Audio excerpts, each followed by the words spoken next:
सजग असलेलं एकमेव व्यासपीठ भारत न्यूज 44। बातमी तीही बिनधास्त।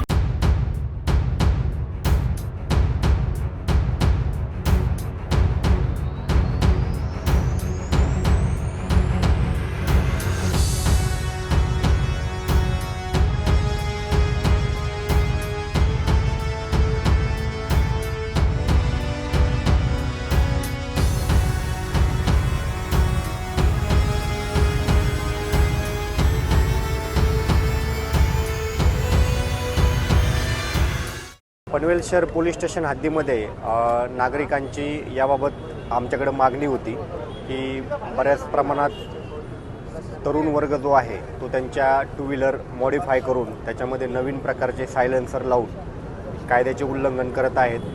अशा गाड्यांमधून मोठ्या प्रमाणात आवाज येत आहे आणि नागरिकांना त्याचा त्रास होत आहे। अशा वारंवार तक्रारी आमच्याकडे येत होत्या। त्या अनुषंगाने पनवेल शहरचे पोलीस निरीक्षक नितीन ठाकरे यांनी आणि यांच्या टीमने याबाबत मागील काही दिवसापासून गांभीर्यपूर्वक कारवाई करून आज जवळजवळ 10 गाड्यावरती कारवाई करून एकूण 14 सायलेन्सर जप्त करण्यात आलेले आहेत आणि जवळजवळ 18,500 रुपये दंड आपण या गाड्यांवरती केलेला आहे।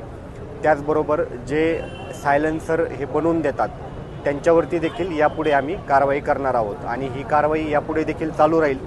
त्यामुळे पनवेल शहरच्या सर्व नागरिकांना माझं याबाबत आव्हान आहे, सर्व तरुणांना, की आपण अशा पद्धतीने गाडीमध्ये कुठल्याही प्रकारचे सायलेन्सर मॉडिफिकेशन करू नये।